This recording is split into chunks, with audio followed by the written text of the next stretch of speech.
आदित्याय नमो नमः। जय सूर्यदेव। सूर्यदेव की कृपा सदा सर्वदा आप पर बनी रहे। आज है 18 मई, रविवार का दिन। आज के इस वीडियो में हम पाठ करेंगे सूर्यदेव को समर्पित आदित्य हृदय स्तोत्र का हिंदी में, जिसकी रचना महर्षि अगस्त ने की थी। आदित्य हृदय स्तोत्र सूर्यदेव को समर्पित एक स्तोत्र है, जो कि वाल्मीकि रामायण के युद्ध कांड का हिस्सा है। यह स्तोत्र भगवान राम को युद्ध में विजय प्राप्त करने के लिए महर्षि अगस्त द्वारा दिया गया था। यह स्तोत्र न केवल युद्ध में विजय प्राप्त करने में मदद करता है, बल्कि यह चिंता, शोक और पापों को दूर करता है, साथ ही आयु में वृद्धि करता है। तो चलिए, भगवान सूर्य की कृपा सदा सर्वदा हम पर बनी रहे, इसी कामना के साथ हम पाठ करें श्री आदित्य हृदय स्तोत्र का हिंदी में। जब श्री राम युद्ध से थककर चिंता करते हुए रणभूमि में खड़े हुए थे, इतने में ही रावण युद्ध के लिए उनके सामने उपस्थित हो गया। यह देख अगस्त मुनि, जो कि देवताओं के साथ युद्ध देखने के लिए आए थे, श्री राम के पास जाकर बोले, सबके हृदय में रमण करने वाले महाभाव राम, यह सनातन गोपनीय स्तोत्र सुनो। वत्स, इसके जप से तुम युद्ध में अपने समस्त शत्रुओं पर विजय पा जाओगे। इस गोपनीय स्तोत्र का नाम है आदित्य हृदय। यह परम पवित्र और संपूर्ण शत्रुओं का नाश करने वाला है। इसके जप से सदा ही विजय की प्राप्ति होती है। यह नित्य अक्षय और परम कल्याणमय स्तोत्र है। संपूर्ण मंगलों का भी मंगल है। इससे सब पापों का नाश हो जाता है। यह चिंता और शोक को मिटाने तथा आयु को बढ़ाने वाला उत्तम साधन है। भगवान सूर्य अपनी अनंत किरणों से सुशोभित हैं। यह नित्य उदय होने वाले देवता और असुरों से नमस्कृत्य, विवसान नाम से प्रसिद्ध, प्रभा का विस्तार करने वाले और संसार के स्वामी हैं। तुम इनका ऋषिमते नमः, समुद्यन्ते नमः, देवासुर नमस्कृत्याय नमः, विवस्ते नमः, भास्कराय नमः, भुवनेश्वराय नमः, इन मंत्रों के द्वारा पूजन करो। संपूर्ण देवता इन्हीं के स्वरूप हैं। ये तेज की राशि तथा अपनी किरणों से जगत को सत्ता एवं स्फूर्ति प्रदान करने वाले हैं। ये अपनी रश्मियों का प्रसार करके देवता और असुरों सहित समस्त लोकों का पालन करने वाले हैं। भगवान सूर्य ब्रह्मा, विष्णु, शिव, स्कंद, प्रजापति, महेंद्र, कुबेर, काल, यम, सोम एवं वरुण आदि में भी प्रचलित हैं। ये ही ब्रह्मा, विष्णु, शिव, स्कंद, प्रजापति, इंद्र, कुबेर, काल, यम, चंद्रमा, वरुण, पितर, वसु, साध्य, अश्विनी कुमार, मरुद्गण, मनु, वायु, अग्नि, प्रजा, प्राण, ऋतुओं को प्रकट करने वाले तथा प्रकाश के पुंज हैं।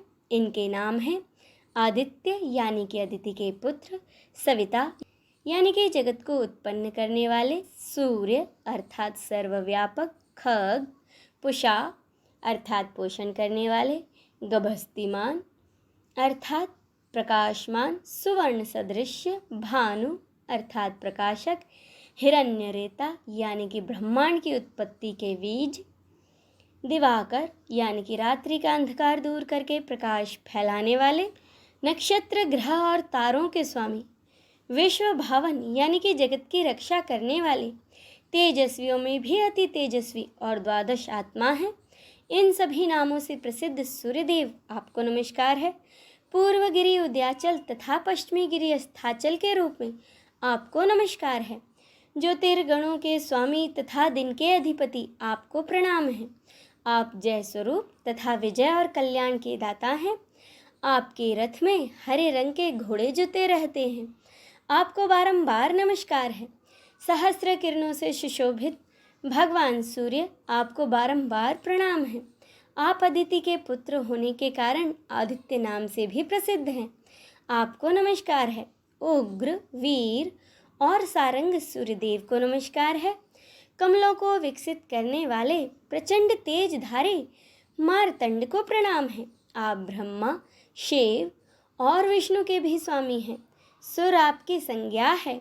यह सूर्यमंडल आपका ही तेज है। आप प्रकाश से परिपूर्ण हैं। सबको स्वाहा कर देने वाली अग्नि आपका ही स्वरूप है।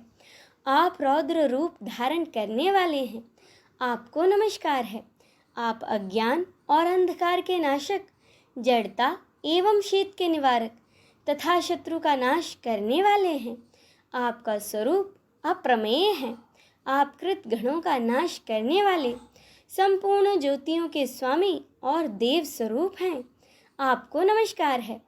आपकी प्रभा तपाए हुए सोने के समान है। आप हरि और विश्वकर्मा हैं, तम के नाशक, प्रकाश स्वरूप और जगत के साक्षी हैं। आपको नमस्कार है। रघुनंदन, ये भगवान सूर्य ही संपूर्ण भूतों का संहार, सृष्टि और पालन करते हैं। ये अपनी किरणों से गर्मी पहुंचाते हैं और वर्षा करते हैं। ये सब भूतों में अंतर्यामी रूप से स्थित होकर उनके सो जाने पर भी जागते रहते हैं।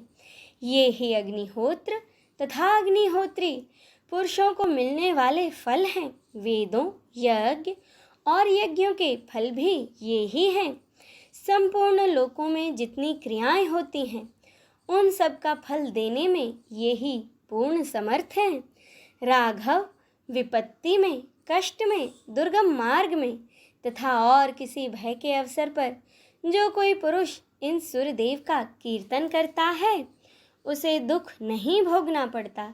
इसीलिए तुम एकाग्रचित होकर इन देवादिदेव जगदीश्वर की पूजा करो। इस आदित्य हृदय का 3 बार जप करने से तुम युद्ध में विजय पाओगे। महाभाव, तुम इसी क्षण रावण का वध कर सकोगे। यह कहकर अगस्त्य मुनि जैसे आए थे वैसे ही चले गए।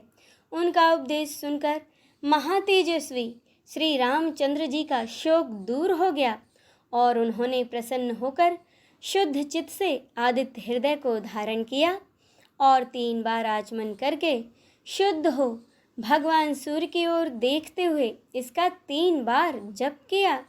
इससे उन्हें बड़ा ही हर्ष हुआ। फिर परम पराक्रमी रघुनाथ जी ने अपना धनुष उठाकर रावण की ओर देखा और उत्साहपूर्वक विजय पाने के लिए वे आगे बढ़े। उन्होंने पूरा प्रयास करके रावण के वध का निश्चय किया। उस समय देवताओं के बीच में खड़े हुए भगवान सूर्य ने प्रसन्न होकर श्री रामचंद्र जी की ओर देखा और निशाचर राज रावण के विनाश का समय निकट जानकर हर्षपूर्वक कहा, हे रघुनंदन, अब जल्दी करो। इस प्रकार भगवान सूर्य की प्रशंसा में कहा गया और श्री वाल्मीकि रामायण के युद्ध कांड में वर्णित यह आदित्य हृदय मंत्र संपन्न होता है। बोलिए भगवान श्री रामचंद्र की जय, सूर्य नारायण की जय। नमः पार्वते पते, हर हर महादेव की जय।